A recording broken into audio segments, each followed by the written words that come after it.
एक दिन की बात है, मेरे पति 3 दिन के लिए बाहर गए थे।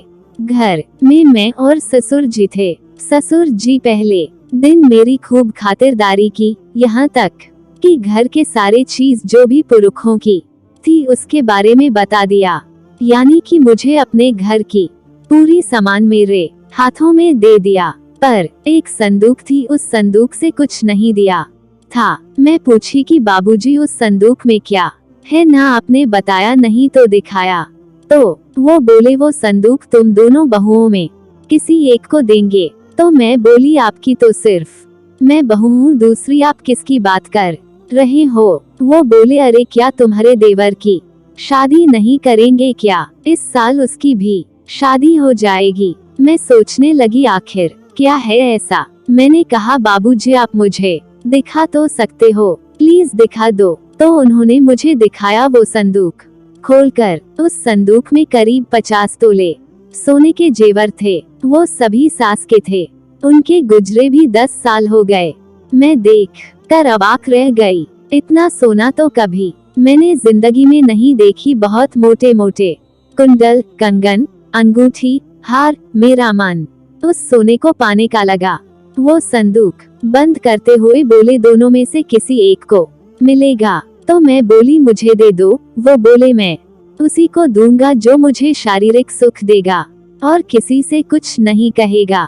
मुझे गुस्सा आ गया, लगा कितना पागल इंसान है ससुर होके इसके दिमाग में इतनी गंदी चीजें हुई है। मैं वो पर बोल दी नहीं लेना दे देना दूसरी बाली को, अगर वो तुम्हें शारीरिक सुख देगी तो, नहीं तो किसी बाहर रंडी आज से ही खुश कर देगी। और वह से चली आई, अपने कमरे में चली गई। रात के करीब 8 बज रहे थे। दोनों खाना खा लिए थे, अपने कमरे में जाकर सो गए और वो भी अपने कमरे में चले गए। मैं करवट बदलती रही, नींद नहीं आ रहा था। मुझे लग रहा था मैं रिश्ते बना लूं, 50 तोले मेरे नहीं बनाऊं 50 तोले किसी और के। 50 तोले में तो फिल्म की हीरोइन भी मिल जाती है। यही सब सोच रही थी। फिर सोचती थी मेरे पापा मेरी शादी के लिए जिंदगी भर जमा किए तो 5 लाख जमा कर पाए, और मैं चाहूँ तो 20 लाख एक झटके में कमा सकती हूँ। मुझसे रहा नहीं गया और मैं चल दी उनके कमरे की तरफ। वह जब पहुंची तो छोटी लाइट जल रही थी।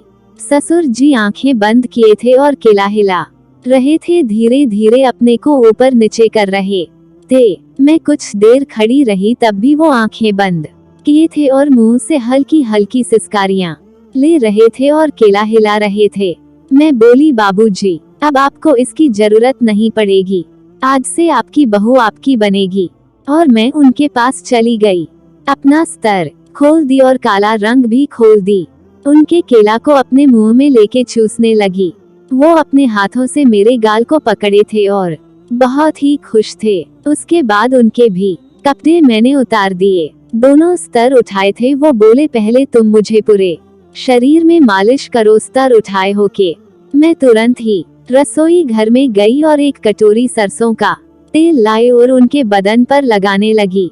वो मेरे बदन पर लगा रहे थे और मैं उनके बदन पर। उनका बूढ़ा केला जवान केले से भी कड़ा और लंबा हो गया था।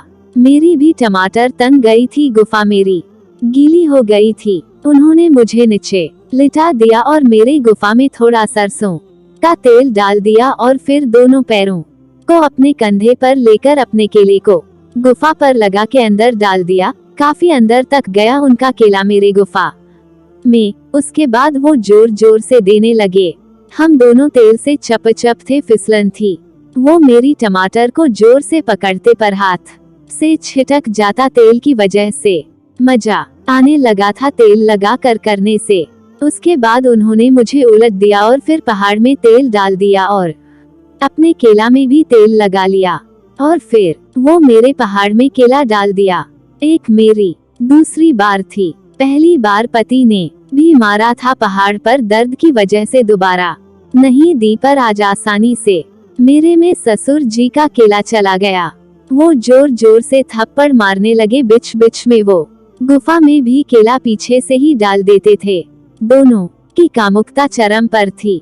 हम दोनों ने करीब 1 घंटे तक मजा किए और फिर वो निढाल हो गए। दोस्तों उसके बाद वो दूसरे कमरे में गया, संदूक लाया और सारा जेवर मुझे पहनाया और बोले कि क्या तुम मेरी ऐसे ही सेवा करती रहोगी। मैंने कहा क्यों नहीं, बिल्कुल करूंगी।